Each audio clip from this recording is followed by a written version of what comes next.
Good evening. On behalf of entire Bodh team, I welcome you all for this most awaited event of Big Bash, Bodh. Because of COVID-19, this year we are getting it online. But I feel there are two major advantages of this. One, unlike every year, when a single city hosts this event, here we are working whole as one TLC for this event. And second, no traveling involved. So we can get a very eminent speakers on board, even from abroad. There are three types of people. One, stressors. Second, dabblers. And third, achievers.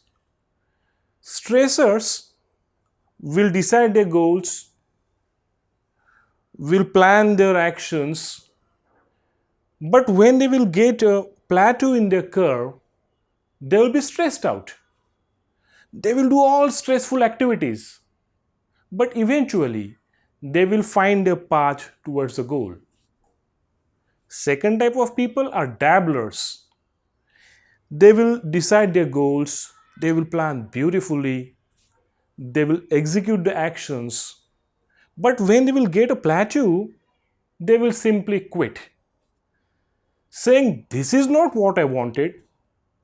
They will start all new activities from scratch for altogether different goals. And third type of people are achievers. They will decide their goals, they will plan properly, they will execute it properly, and even if they get a plateau on the curve, they will neither stress out nor they will quit. They will stop for some time, but only to find a bigger why to achieve their goals. They will realign and they will find a path towards their goal. Friends, for everybody, getting a plateau on a curve is very routine, but that is the time when we need to align our strategies or shift our orbit. Yes, orbit shifting is the theme of our Bodh this year, and we are lucky to get very eminent speakers who are very big achievers, and they are very humble to help other entrepreneurs to shift their orbits. From entire TLC, I welcome Dr. Anand Deshpande of Persistent Systems, Mr. Ajay Bhagwat of Renu Electronics, and Paul Akers of FastCab for this booth. I thank Bagwe sir, Jitu Shirke sir, for giving me this opportunity to lead this very enlightening event, Bodh, and also showing trust in me that I can shoulder this responsibility, like they say, Indradhanushya. So friends, without wasting much of your time, I would request Leena Packaude madam to introduce our first speaker, Mr. Anand Deshpande of Persistent Systems. Thank you. Dr. Anand Deshpande is the founder, chairman, and managing director of Persistent Systems since its inception and is responsible for overall leadership, strategy, and management of the company. Mr. Anand holds a BTech Honours in Computer Science and Engineering from IIT Kharagpur and an MS and PhD in Computer Science from Indiana University, Bloomington, Indiana, USA. As a true technology visionary, Mr. Anand's strengths lie in identifying and investing in next-generation technologies and encouraging internal entrepreneurship to ensure that Persistent Systems stays at the forefront of technology innovation. Mr. Anand has been the driving force in growing Persistent Systems from its inception in 1990 to a publicly traded global company of today. He has been recognized by his alma mater IIT Kharagpur as a distinguished alumnus in 2012 and by the School of Informatics of Indiana University with the Career Achievement Award of 2007. Prior to founding Persistent Systems, Mr. Anand began his professional career at HP Laboratories, Palo Alto, California, where he worked as member of technical staff from May 1989 to October 1990. Mr. Anand has served numerous positions at various professional and non-profit organizations, namely NASSCOM's Executive Council, Association for Computing Machinery India, where he was the first president, Software Exporters Association of Pune, Pune Chapter of Computer Society of India, CII's Pune Zonal Council, and as a trustee in Computer History Museum. Currently, he serves as trustee of Persistent Foundation, member of the Dean's Advisory Council in School of Informatics of Indiana University, and member of Executive Committee of MCCIA. Mr. Anand is founding member of India's first product think tank, started with a vision of creating a vibrant entrepreneurial ecosystem in India. Mr. Anand is also a founding member of Inter-Institutional Inclusive Innovations Center, I4C. I4C is an independent, non-profit entity which acts as a platform to proactively scout, showcase, and handhold technology innovations, especially aimed at the base of the pyramid. With members of his family, he has established the Asra Foundation, a non-profit entity which focuses on creating self-employment at scale. Mr. Anand is married to Sonali and has a daughter and a son. Thank you, Leena. Now let us see corporate video of Persistent Systems. Today, organizations must accelerate their journey to become a digital enterprise. Not only to deliver new levels of efficiency, differentiation, and growth, but to survive. With over 10,600 technology and industry experts located around the world, and over 30 years of software engineering leadership, we are Persistent, a global solutions company delivering digital business acceleration and enterprise modernization. We imagine new experiences, revenue streams, and business models for a fully digital world. We engineer tomorrow's products and platforms for enhanced agility and growth. We modernize applications and processes to maximize resiliency.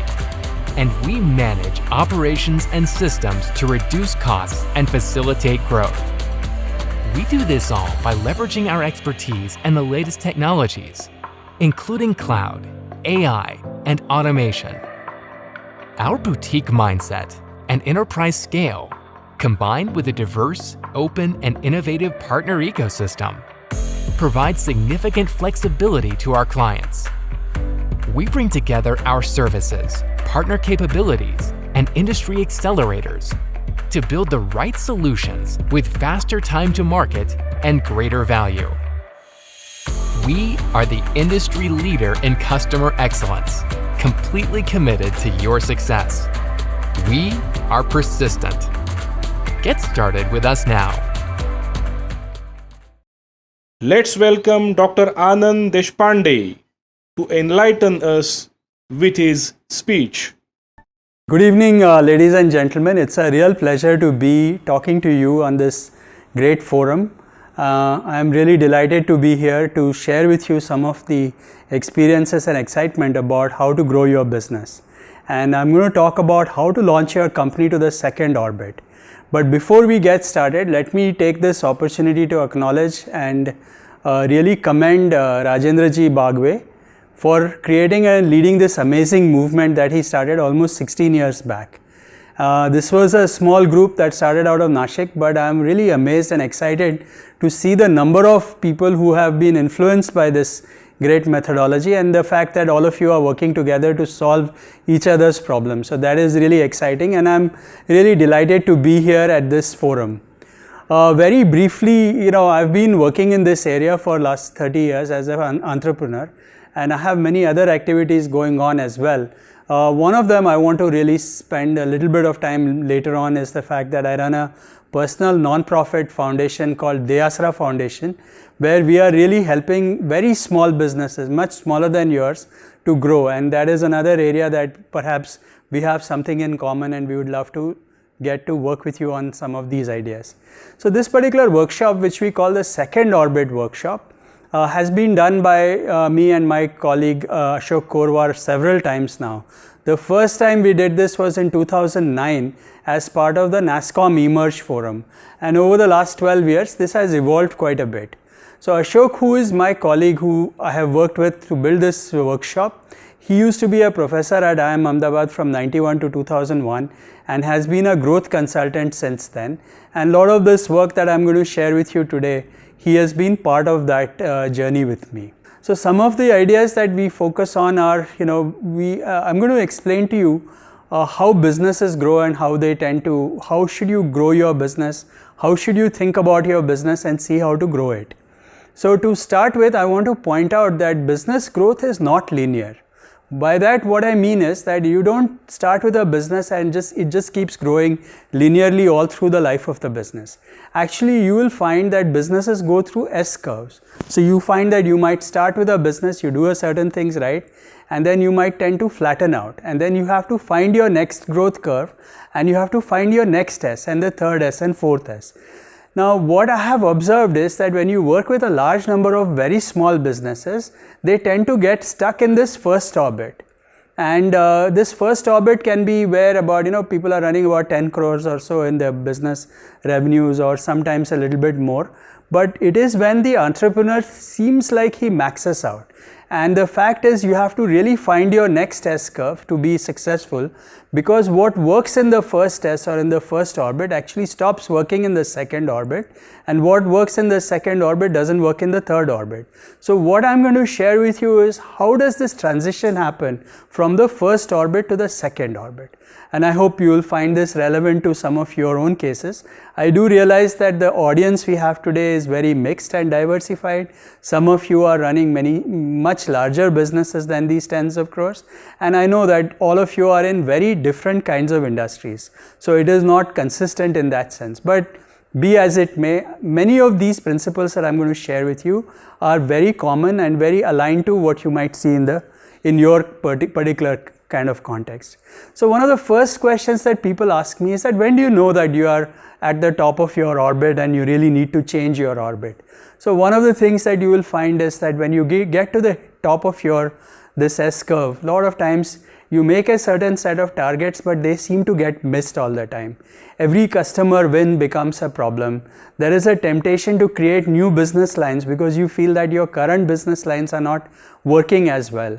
Everyone seems very busy, it's all chaotic, new hires find it very difficult, and the founders get very stressed. And this is something that all of you will find happening in your businesses when you come to that kind of a situation where growth is not happening smoothly.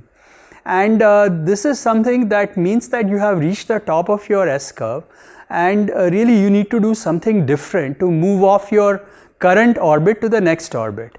Now, while this is true, that happens at every orbit shift, whether it's the first to second, second to third, third to fourth, symptoms are very similar. I want to stress that movement from the first orbit to the second orbit is very special, because one of the reasons why people hit the top of the first orbit is because the founders tend to max out. The founder has done everything that they needed to do to get the business to a stable first stage, but now to grow the business, they need to bring in other people, they need to focus on profitable, sustainable growth and not just take the orders that come in.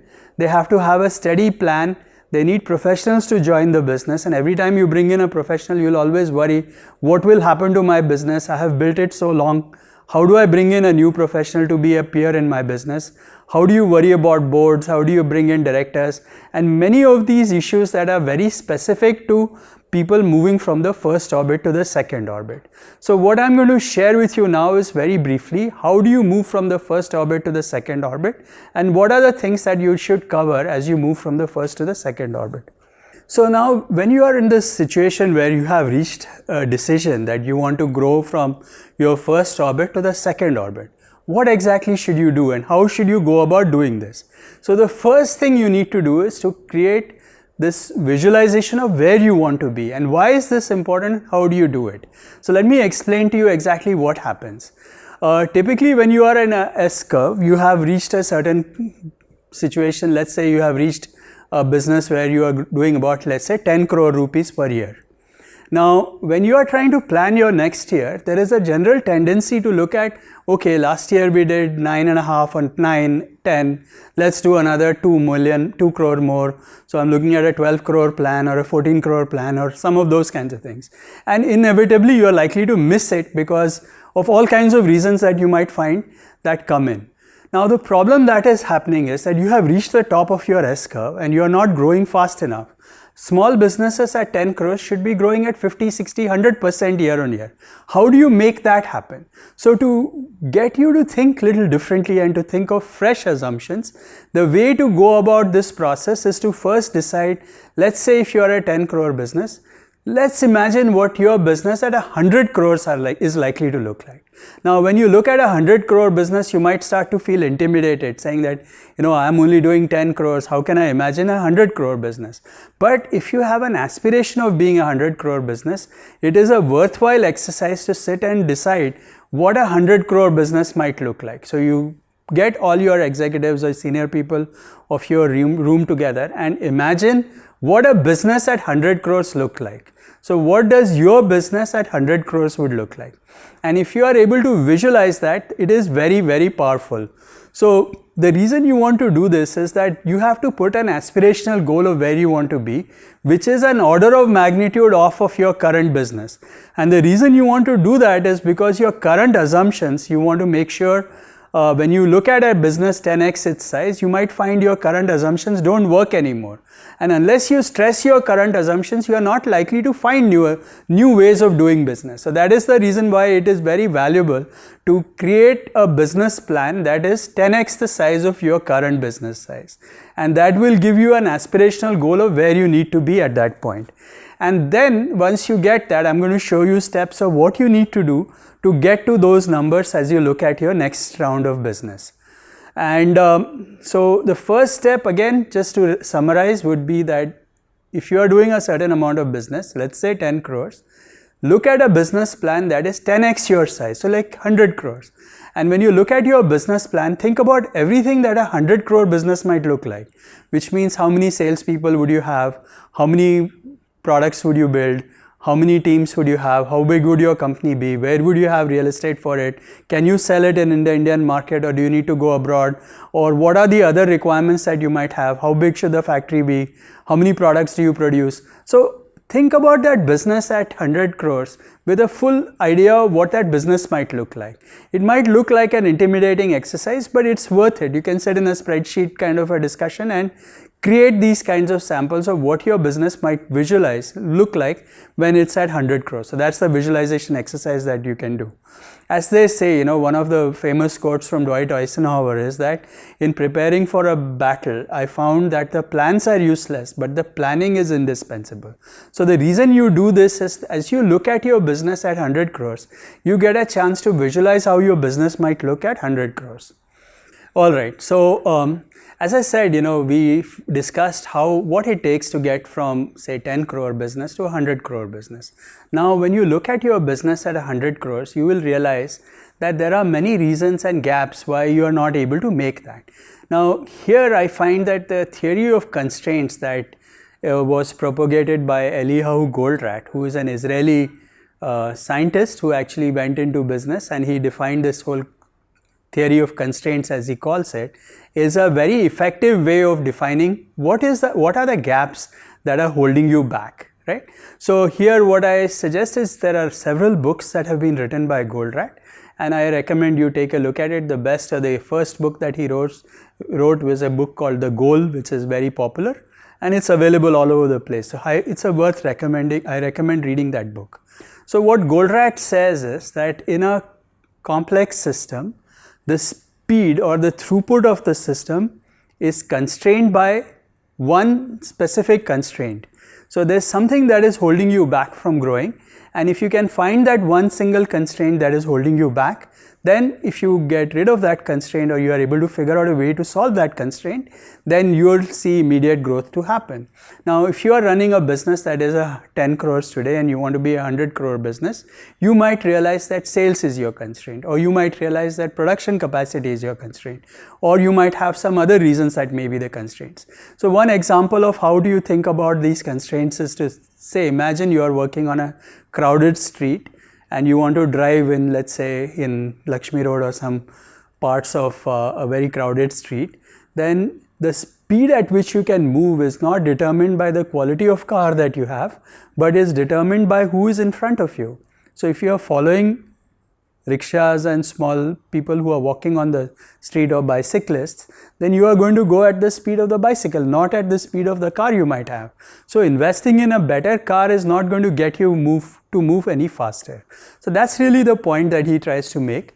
And his point is that every system has one bottleneck or one constraint, and if you can unclog that constraint, then you will be in a much better situation to see growth happening. Now, what kind of constraints are we talking about? So Goldratt classifies these into a few constraint categories. So the one of them that he talks about is called the external constraints. So the external constraints are things that are not related to you, typically market size or whatever else. So most of you who are running, say, a 10 crore business, I don't believe that external constraints or market size is a constraint for you. I'm sure that there is no market that is only 10 crores, that you have reached 50%, 70% market share, that you are not able to sell anymore. So what is happening perhaps is an internal constraint.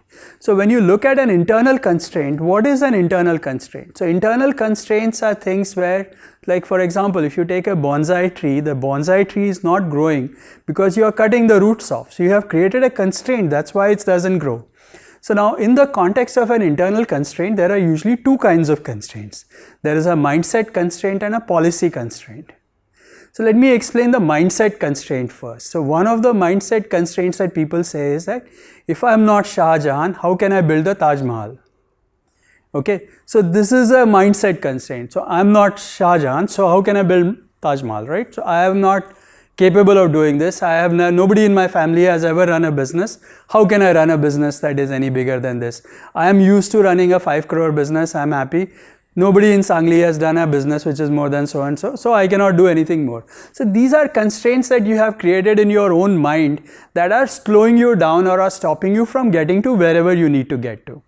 The second kind of constraint is a policy constraint. So these are mental blinders that we have put on ourselves. These are very common in businesses, and a lot of these are things that we have created in ourselves. So one of the best examples of policy constraints is the story of Bhishma Pitamaha. So he was one amazing fighter. He was a leader in himself.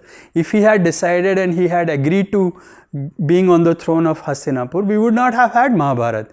But he had decided that he could not marry anyone, he could not have children, he could not work for someone, he only had to fight for people who were the rulers of Hastinapur, and all kinds of constraints that he had created around himself, which is really one example of why did these constraints get created? Because he created them. Nobody asked him to, but he decided that this is how he is going to live his life. So these are constraints that we see a lot of them. So in the type of business that we do in the software business, we see a lot of these kinds of constraints, like I can only hire people from IIT, every project must earn 40% margin, I only trust Indians in the field, I can only have these kinds of people here. So these are all examples of constraints that get created. Now, one important thing I want to point out is that if your constraint is not an external constraint, but it's an internal constraint, then who's going to solve it? It's only you who can solve it. If you have a situation where your constraint is really external, then you have a much more serious problem in some sense, because you don't have control over the constraint and you could not solve it. But since the constraint is internal, which is what it is in most cases, you have the ability to go fix it. Now, one other point I want to make is that these constraints, while they seem intimidating and you might come up with many of them, they are not as hard to find as you might think. You should be able to sit in a conference room, you run a business, you've been running it for many years, you should be able to find your own constraint quite easily. Now you might find out that you might sit in a room and you might come up with 8 or 10 different constraints.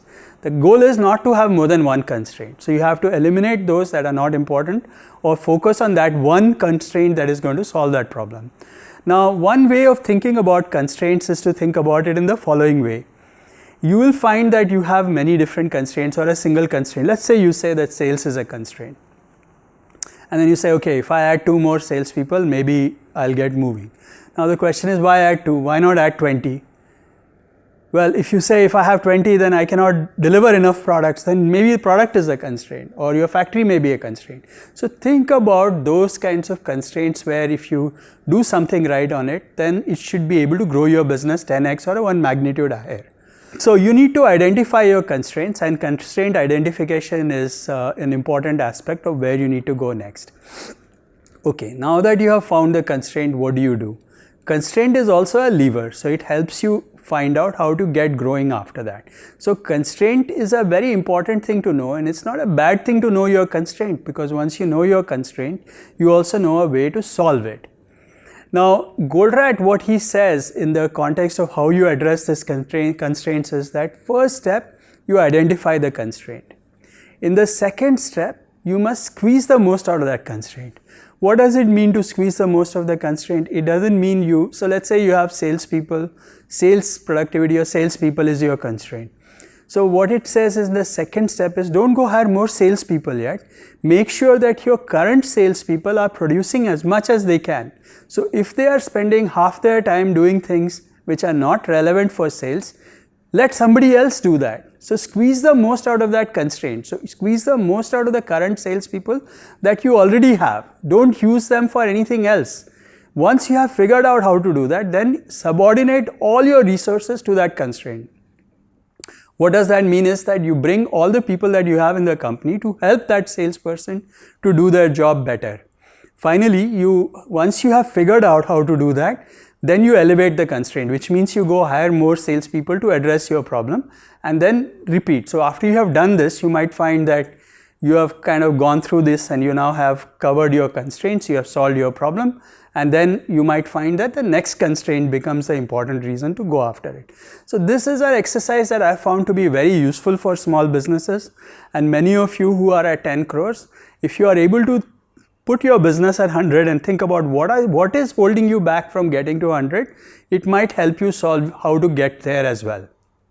One of the most common constraints that I see is management bandwidth. So yes, there are many things to do. Everyone knows how to do it, but who is going to do it? And the founder or the people who are in the team, they are super busy with their own activities and they just find that they're juggling too many balls in some sense. So how do you find this kind of thing, and how do you kind of define what should you do next? And that's what I'm going to talk about next. How to position your business. So one of the biggest things that I find that happens when you are trying to shift orbit from the first orbit to the second orbit is people start to feel, yes, I want to grow, but I've kind of maxed out, my business is not growing. I find it difficult to add more business, so let me go do something different. So let me diversify. And there is a whole challenge about, trying to do many things and you get scattered all over the place. One of the important things that you have to understand is that when you are selling in the market, it's not just you selling, people are buying from you. And a lot of the decisions are being made by the buyer who decides he wants to buy your products. And when he is trying to buy your products, he is going to ask why you and why not someone else. And that is really what it is all about. And the reality in this world is that leaders get all the business. The market favors leaders, and it's a fairly well-known theory that in any market, the top 3 companies typically dominate. Whether it is telecom, whether it is any market you pick, the top 3 companies tend to dominate. And if you look at a market where you want to be, if you don't have at least 20% market share, then you are not a leader in that market. But if you get 20% market share, then you are at least in the top 5 or even top 4 for that matter. And what is observed is that the top players typically get most of the market share, and many people at the end actually don't get enough market share. So it is important to be a leader. Now the situation is you are running a 10 crore business. You have an aspiration to be a 100 crore business, and you pick any market and you say, oh well, the market that I'm going after is, let's say, 10,000 crore business. Problem is, if you are running a 2 crore, 5 crore, 20 crore business in a 10,000 crore market, nobody is going to come to you. Why would anybody come to you? You are not a leader in that market. So the game that you have to do is to understand that if you are going to do say a 50 crore or a 100 crore business, you need to be 20% market share in that business. So for that 100 crore business that you want to be at, you need to have a market that is no bigger than 500 crores. So the job that the small business has to do is not just define the market that they need to play, but define the context in the market that they are going to play. So if they are going to run a 20 crore business or a 50 crore business, they have to find a market that is no more than 5 times the size of their current or aspirational place of where they want to be. And this is much harder than you think, because it's much easier to look at a big market and say, well, there is a huge market for, let's say, video cameras or sort of security cameras. Oh, it's $1 trillion market. Yes, but why would somebody come to you? Why wouldn't they go to the leaders anyway? Anybody can buy from the leaders. Why wouldn't they buy from them? So the game has to be to say, can I specialize this in a way where I can go after a market that is very specific to my particular interest area or my particular thing. So if I'm doing security market, I can say, oh, I do security cameras for hospitals. Then you have now described the market to be much smaller. You can be a leader in that market and really win that game. Now this is something that is done by animals, for example. So lions define their territory. They do not go and define that they are king of the world in everywhere. They define their own territory. That's where they play. And leadership is about defining the market where you want to claim leadership. Local here, we all know that Chhatrapati Shivaji Maharaj was involved in fighting Aurangzeb and all the Mughals, and when he was doing that, he was not necessarily fighting with them in the plains, but he was using his turf to win his game, right? So it is valuable for small businesses to play the niche strategy, focus very clearly on where you want to be, and if you know the market you are playing in and then win in that market, you get a leadership in that market, then you can get to that. Now, of course, you might say that I have defined the market to be 500 crores, I am already at 100 crores, what do I do next? Well, at that point, you look for a market that is 1,000 crores or 10,000 crores. So grow the market or find a market that is bigger than that. But if you're running a 10 crore business, 20 crore business, 50 crore business, and you want to play in a market segment that is, thousands of crores, there is no chance for you to win. And this is equally important for you to think about. And there are many examples of niche strategies. Most recently, if you look at Paperboat. Paperboat, when they came out with their product, they did not come out trying to compete with Coca-Cola or Pepsi or any of those kinds of things. They picked up drinks that were unique, and they picked up Amras or Kala Khatta or things like that, and they created a story around it, and they said, in my niche market, I am a leader in that market, and they were very successful in that kind of market. And this is a strategy that works really well.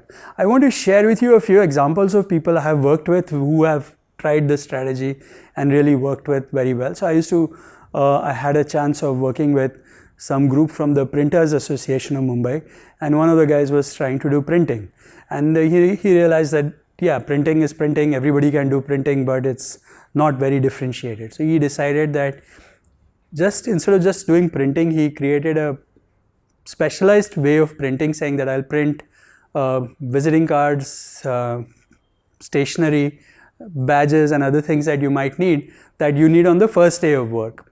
And he decided to create a system around that, and he got a big deal from one of the larger the Deloitte's kind of businesses, where they have people joining all over India, and he created a system where his system plugged in with the HR system from Deloitte, and the HR manager would put the names of the person who are coming in, printed solutions would go directly to that person's desk, and on the first day they would get a box of cards, some stationery, some other things, maybe a coffee mug or whatever else that came to them. Now, when you are selling in that kind of a market, you are niche, you are not just printing anymore. You are printing very specialized products. I had one more person who came to our workshop who was doing a travel agency. After saying travel agency, yeah, but there are lots of travel agencies, why this person? So he went ahead and created a specialized travel agency that focused on inbound travel for students who come from the US for a study tour. very specialized.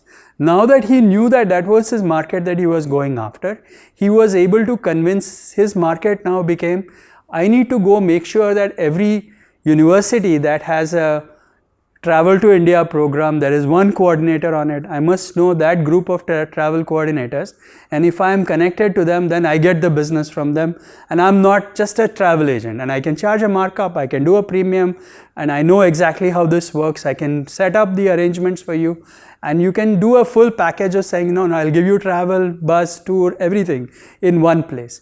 And those people who are buying also find it easier because they get everything in one place and they don't have to go everywhere for making this happen. So this really works, and one of the stories that you should think about is the following.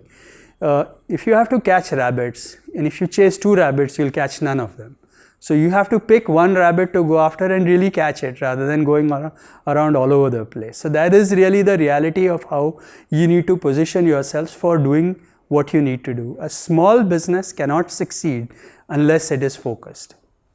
And this is very important for small businesses, and when you are doing this and being focused, you should define the market that you are playing in. When you define a market that is a certain size, that is say 5x your size, and you are looking at a 20% market share, your situation becomes much better. You know exactly who you are going to sell to, you know exactly who the buyers are. Your team gets aligned, everybody feels like they are doing something together, and that really helps. Now, for a small business, especially 10, 20 crores, it is impossible to go create your own market. So it helps to catch a wave. And one of those stories that I tell everyone is that you should ride a buffalo to glory. So all of you would have seen those buffaloes all over the place with lots of flies around on them. Now you are one of those flies, okay? So you have to catch the buffalo that is going, and then you're gonna go with it. And if you find that the buffalo is not going in the direction you want to go, leave the buffalo, go to another one. Don't try to go in on your own. So if you try to build your own new market, the cost of creating a market is extremely hard. So you have to find the vehicle and then kind of tag along with it and go with the market, with the vehicle that is already there. So for example, let's say you want to sell, let's say some kind of an auto component or a part that works in a car. So instead of selling it directly on the market, trying to define a new product, if you find the car manufacturers and convince them to put that product as part of their car, then it's that much easier to sell, right? So you get a platform, you get a vehicle, and you can go sell with them. In the software business, we find this to be very effective. So if you know, in the cloud business, you say, okay, I want to build a solution that works off the Amazon platform. So then I just concentrate on that, fix on that, get my partnership with Amazon. Every time they sell, I can be with them. So these are all techniques that you should use to get into a position that you need to get to. The next thing I want to focus on is the fact that, CEOs, when you are running your own business, it is very lonely in the top. And it's kind of difficult. Who do you discuss this with? How do you grow your business? How do you find other people and all of that stuff? So the biggest challenge that most businesses have is management bandwidth. And part of the management bandwidth is all about trying to bring in other people in the company to come in with you. I was just reading recently, and one of the stories that was mentioned is that you can have businesses grow exponentially, but people only grow linearly. And as the founder, you will also have difficulty in trying to grow with the space of the business. So how do you keep learning, and how do you find a way to get growing beyond that? So one of the biggest challenges that businesses have is to hire peers. Now by this, what I mean is that I'm sure when you run a business that is 10 crores, you hire a lot of people. You have many people who are working for you. But what I have observed is, and in general, many companies have people when they hire them, they hire founders or senior people when they hire people in the company, they hire people who work for them, not work with them. And this is very important because management bandwidth is your constraint. You don't want to be in a situation where you are spending all your time trying to figure out what's the next thing to do, and you don't want vice presidents in your company. You want people who are your partners, who are willing to take decisions on your own and willing to take on things that you don't have to do them yourselves. And this is very important. Now, this is much harder than you might think, because a lot of times what I find is that founders believe that they have spent a lot of time in working on the business for so long, they have reached a certain level on it. Now, if they bring in someone else, What happens to the investment that they have made so far? Why should somebody come and join you? So this is a tough one, but I think ability to hire right people at the right stage of the company are extremely crucial to the success of any business. Every orbit requires slightly different kinds of people, and unless you have the right people at the right orbit, you will not be able to succeed. So when you get from 10 to 100, the kinds of people you need for 10 to 100 are different from the ones you had from 0 to 1 and 1 to 10. And as you look at this, and as a founder of the business, you need to bring in other people who have the right kinds of mentality and capabilities to deliver you from taking a 10 crore business to a 100 crore business. And that is really where a lot of the work that needs to happen. Now the question is, why should somebody join you? Is it not risky to hire new people in your team? Wouldn't you create some other problems because you get someone else? What happens if you don't get along? What happens if you have to exit them, and all kinds of situations like that? So yes, it is definitely true that it is risky to add new people in the business, but really you don't have a choice, right? Meaning, how else will you do this? There's a limit to how much you can do on your own, and when you want to grow the business, you're going to need capacity and bandwidth at the senior level. And unless you are able to bring in people who are your partners and colleagues, you will never succeed. So I think it's very important to think about, how do you bring people in? Why should they come into your business? And why are they going to work for you? So this is really where a lot of businesses fail and succeed. Now, one of the things that I must say is that a lot of people will tell you, oh, we are too small. Why should somebody come and join you? So let me point out a few things, right? All companies that are large today were small at one time. And everyone has gone ahead and hired people. And a lot of times, if you ask around, a lot of the people who are in jobs today feel like they are not excited. They are kind of, they're doing the work, but they don't see the impact of their work in the overall large company. So a lot of people, if you are able to attract them in the right point in their career, they would be willing to come and work with a startup or a smaller business. In a smaller business, you can really use your passion, the passion of the business, the mission that you can create.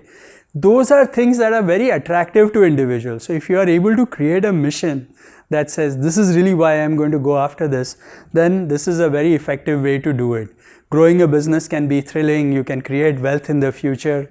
And one of the examples that I find very effective in this particular context, and a nice book that I would recommend, is a book it's called Beyond the Summit by Todd Skinner. And in this book, he talks about how a team of about small number of people, they collected together to climb the Trango Tower, which is a very intense flat peak, straight up peak in the Karakoram region. And what he found is that it is the mission, or the fact that you have the mountain to climb, is what attracts people. So one of the jobs that founders need to do is to create a mission that is beyond just this quarter, next quarter, but say, okay, I'm going to solve world hunger, I'm going to solve world problems, I'm going to change the world in these ways or whatever. And if you are able to create a mission that is very compelling, that will attract the best people to come to you. So select a mountain that will select the team. So bring the mountain that you want to scale, create a vision and a passion for that, and you will get the people who you need to come to do this. And the company culture and how do you set that up is really exciting in terms of how you grow the business. Now, as I look ahead, now that you have built a team, you already have some of these things in a focused way, you're looking at a particular business model where you want to go after. One other opportunities that I want to share is, for the leader that you are, you also need to find a way to scale yourselves.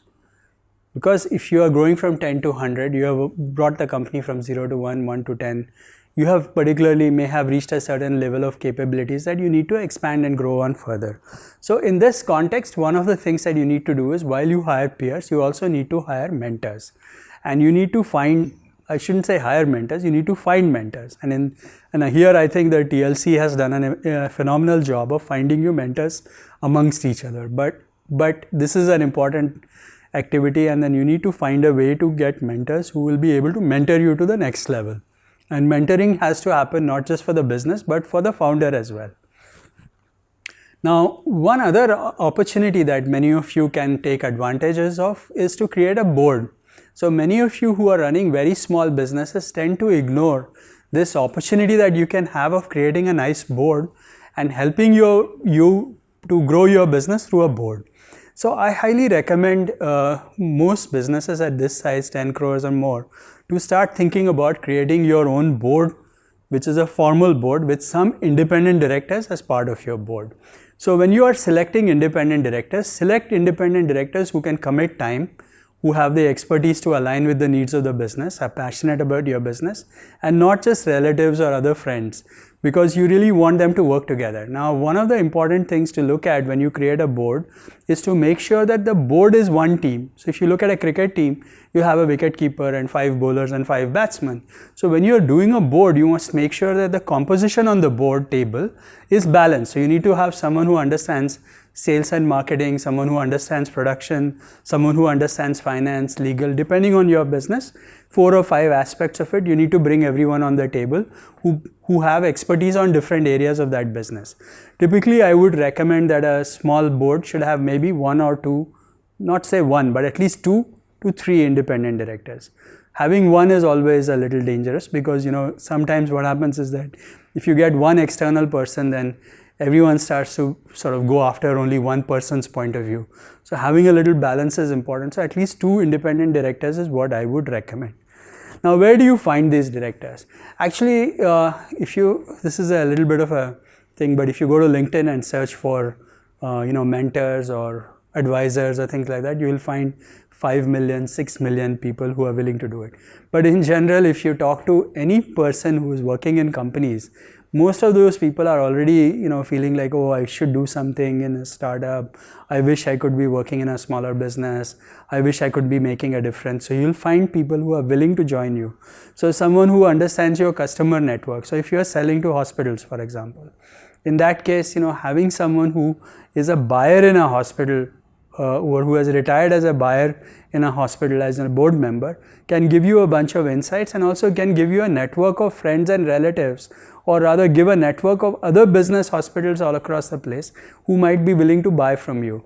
And when a buyer is buying, they are always worried about buying from a small business. So when they see that you have a board that has some established people from the community or from that business that you are working on, all of a sudden it increases your credibility in terms of how to go about it. So what do you do with the board? Well, the board is very important because the board will help you be a sounding board for your ideas and various things.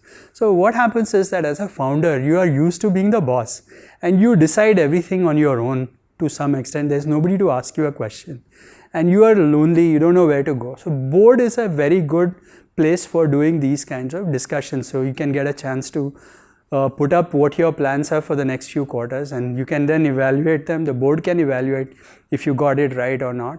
And then the board can help in reviewing the strategy. It can review succession planning. What would happen if someone were to, say, get hit by a bus? Then what happens to the company, right? So all of these kinds of things, so resolving disputes amongst leaders. So there are many such activities that the board is very capable of performing, and these activities without a board are very difficult for a founder to take care of. So typically I recommend to companies that you should have a board meeting at least once a quarter. And in every board meeting, you should plan what you're going to do for the next 2 quarters or so. Keep the board informed about what your activities are, share with them your plans and get things from them, and have a meeting that is data driven. So you put up data sort of KRAs or goals that you want to do and monitor them. And in addition to that, you want to have boards that should give you introductions as well. So they should be able to give you introductions to other people in your market, in your community, in the place you're going to sell. And eventually when you put this all together, you are a much stronger company with a motivation to grow the business. So with this, I'm going to pretty much end this session by wishing you all the very best and encouraging you all. I think you already have made the choice to be part of TLC. And as being part of TLC, you are definitely already on the right course for growth. My recommendation would be to don't just think about linear growth, think about exponential growth. So what would it take to take a 10 crore business to 100 crores, not 12 and 15? And I know you can do it and you are capable of getting there. And I just want to wish you all the very best. Thank you very much for inviting me here, and it's a pleasure talking to you all. And I hope on a better day we can have a real physical meeting as well, and we can all meet over lunch or dinner and have this conference again. Thank you very much. Sir एक प्रश्न माझा असा होता की manufacturing मधली लोक कुठल्या तरी मोठ्या OEM ला सप्लाय करत राहतात आणि Yes. That automotive market is of a few thousand crores आणि स्मॉल सप्लायर असतात ते 5-10 कोटी 15 कोटी 20 कोटीचे असतात. सो त्या केसमध्ये 20% मार्केट शेअर असणं हे थोडं अवघड होऊन बसतं. सो त्या लोकांनी काय करायचं? त्या लोकांनी निश कसा क्रिएट करायचा? नाही, मार्केट सेगमेंट करायचं. राईट. मी तुम्हाला याच्यात एक स्टोरी सांगतो. आम्ही एकदा लास व्हेगासमध्ये एका कॉन्फरन्समध्ये होतो. तिथे एक मॅजिशियन म्हणजे जादूगार होता. त्यांनी सांगितलं की I am the best magician at my price point. तर पॉईंट असा आहे की जर तुम्ही एका प्रकारचे समजा ऑटो कंपोनंट्स बनवता तर तुम्ही तुमचा जो मार्केट ज्याच्यामध्ये तुम्ही लीडर आहात तो market may be after market आहे किंवा या पर्टिक्युलर ब्रँडसाठी मी लीडर आहे किंवा या पर्टिक्युलर कंपोनंटसाठी लीडर आहे किंवा या रिजनमध्ये लीडर आहे किंवा या प्रकारच्या सेल्स चॅनलमध्ये मी लीडर आहे, असं काहीतरी करून कुठेतरी तुम्हाला डिफरन्शिएट केल्याशिवाय तुम्हाला लीडरशिप नाही मिळणार आणि जर तुम्ही लीडर नसलात तर याच्यावरती लाईफ इज डिफिकल्ट. आता परवाच एक नवीन पुस्तक आलं, जगदीश शेठ म्हणून एक ऑथर आहेत, भारतीय आहेत पण बऱ्यापैकी वेल नोन आणि सिनियर आहेत. त्यांनी आत्ताच एक पुस्तक रिलीज केलंय कॉल्ड द लीडर्स. 3 लीडर्स असतात म्हणजे कुठल्याही मार्केटमध्ये टॉप 3 पीपल डॉमिनेट, पण त्यांच्या कॉन्सेप्टमध्ये ते लिडरशिप जे सांगतात ते इंडस्ट्री लेवलला सांगतात. म्हणजे आता एअरलाईन्समध्ये टॉप अमेरिकेत 3 एअरलाईन टॉप आहेत किंवा एअरक्राफ्ट मॅन्युफॅक्चरिंगमध्ये 3 आहेत. तर तो जो कॉन्सेप्ट आहे त्यांचा तो मोठ्या इंडस्ट्रीजमध्ये आहे, पण तोच कॉन्सेप्ट जर तुम्हाला छोट्या इंडस्ट्रीमध्ये अप्लाय करायचा असेल तर मी जर 100 कोटीचा उद्योग चालवतो तर 100 कोटीचा उद्योग मी जर 10,000 कोटीच्या मार्केटमध्ये खेळणार असेल तर मी लीडर नाही आहे. मी जर 100 कोटीचा मार्केट माझा बिझनेस 500 कोटीच्या ह्याच्यात आहे तर मी लीडरशिप क्लेम करू शकतो. यातला एवढाच मेन पॉइंट आहे आणि ह्याचा ऍडव्हान्टेज असा आहे की जर तुम्हाला तुमचा मार्केट लक्षात आलं तर तुम्हाला कोण बायर आहेत, त्यांचे काय नावं आहेत, कुठले राहतात, काय करतात, कुठने घेतात, ती सगळी माहिती तुम्हाला असायला पाहिजे कारण तुम्ही लिमिट केलेलं आहे आणि त्याच्यामध्ये तुमचे chance of winning those deals is so much better. If you are able to improve the odds of winning in every deal, then your effort for deal is significantly lower. तर नाशिकहून निलिमा आंबेकर मॅडमचा एक प्रश्न आहे की छोट्या कंपनीमध्ये चांगली गुड एक्सपिरियन्स पीपल अक्वायर करण्यासाठी planning किंवा कदाचित त्यांना असं विचारायचं असेल की तुम्ही बोललात ना की चांगली लोक काय यावेत लहान कंपनीमध्ये, असं आहे ना? नाही, आता कसं आहे की असं आहे हा एक चांगली लोक सगळीकडेच लागतात आणि चांगली लोक ऑलवेज डिमांडमध्ये असतात. त्यामुळे चांगली लोक अट्रॅक्ट करायला अर्थात मोठ्या कंपनीमध्ये सॅलरी वगैरे अशा गोष्टी असतात. लहान गोष्टी कंपनीमध्ये तुम्ही 2-3 गोष्टी करू शकता. एक म्हणजे की everyone who is looking to work is looking for a purpose, mission and impact. So if you are able to bring someone in की मी तुमच्याकडे येणार, तुम्हाला मी तुमचा जो पर्सनल पर्पस आहे आणि माझा पर्पस, कंपनीचा पर्पस, तो आम्ही अलाइन केलेला आहे. We do good for the world, काय जे काय असेल ते. If you are able to show purpose, alignment between individual and the company, then it's that much easier to hire. आणि purpose alignment is possible when you look at smaller businesses with a very clear idea की आम्ही या प्रकारची कामं करतो, आम्ही अशा प्रकारची लोक करतो. आणि जो कॉर्पोरेट कल्चरचा भाग म्हणतो आपण, that is an important aspect of attracting new people into the company. So small businesses should focus very hard on building a corporate culture within the company that attracts good talent to come and work with you. आणि त्याच्यासाठी purpose, mission आणि intention ह्या ज्या गोष्टी आहेत आणि I should feel aligned, I should feel excited about working in a company, and all of that becomes very important. So as founders you have to work on the building a culture of your company. Right sir, thank you so much.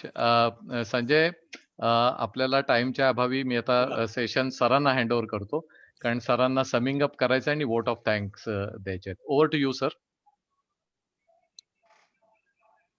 Good evening, everybody. Thank you, Anandji, for the excellent session and the question answers. I think, as you rightly said, आपण अख्खा दिवस सुद्धा event करू शकतो because there are so many questions and so much wisdom with you that people can just not stop asking questions. What I'm going to do is, because there are so many takeaways and so many insights in what you just said, I am trying to make it simple for the TLCs, because this is TLC both. So there is a TLC curriculum or a sort of a structure in which we try to help people. And this both, I would like to connect them together. So the TLC structure goes like this, that it's a 6 levers structure, which starts with leadership. And how do we provide leadership to the organization into various ways of individual leadership, team leadership, process leadership, performance leadership, executive leadership. And then from there, how do you manage people? How do you hire people? So people possibilities. And then from there, how do you take them to form strategies? And then strategies go to either an external focus, which is sales and marketing, or an internal focus on product development or process development. And then the end goal of finance as a providing for growth fund as well as creating bottom line. So all that you said today, आज तुम्ही जे काय सांगितलं ते मी जर ह्या लीव्हरच्या स्ट्रक्चरला जर map करायचं म्हटलं तर there are so many things you said in leadership, and starting with just the understanding of the dynamics of a business, like the managing the S curves. How do you identify yourself where you are on the S curve? I think a fantastic insight for all the entrepreneurs. That first thing they should do now is to do that, and then they should go to, as you said, TOC. We call it TLC. We call it CBI, critical business issue. That is the constraint. Then how do you get into the constraint? And very good insight on it. Mostly the constraints are on mindset and policy. Then if there are constraints and still you want to grow, then how do you get mentors? How do you get independent directors? How do you get advisors? So all these, and then how do you focus on one rabbit at a time? So fantastic insights on leadership. And then you said a lot about peers, and that is a very good insight for me also, that how do you get peers into the business so that you get people who would work with you and not for you. Of course, every time the management bandwidth will always fall short of your aspirations, and that has to be dealt with as a continual process. The very motivating thing for all entrepreneurs here today is the 10x aspiration growth. I think I've been talking about this for quite some time, but now from a knowledgeable person like you, we've achieved a fantastic growth. These words are now very much valuable, that how do you have a 10x aspiration? And then a very nice way of putting it, that how do you identify a market in which you get to be a leader? This is very nice. So it makes it very simple and clear that how do you want to go there, what position you want to take, and the fly and buffalo example that gives sums it all. That how do you tag with the market? I think it has been a very insightful thing, and I want to thank you for the time you gave for the video as well as the question answers today. And we all hope, and you just offered us this opportunity, that we would like to come and meet you personally and chalk out some alignment program of TLC and what your thoughts are on this entrepreneurial growth. Thank you once again, Anand. No, so it's my pleasure to be on this thing, and I'm grateful you invited me here. And as I said to you before, you have done an amazing job of focusing on a large number of entrepreneurs. I think all of us have an opportunity to grow. Every large business was small at one time. And I want to wish you all the very best. And I would love to be associated with your group and see how we can help businesses in Maharashtra and other parts to grow significantly. So I'm on this mission as well, and I'm happy to be useful and helpful to you all. So wish you all the best. Thank you, sir. Grateful. Thank you, sir. Thank you. Thank you.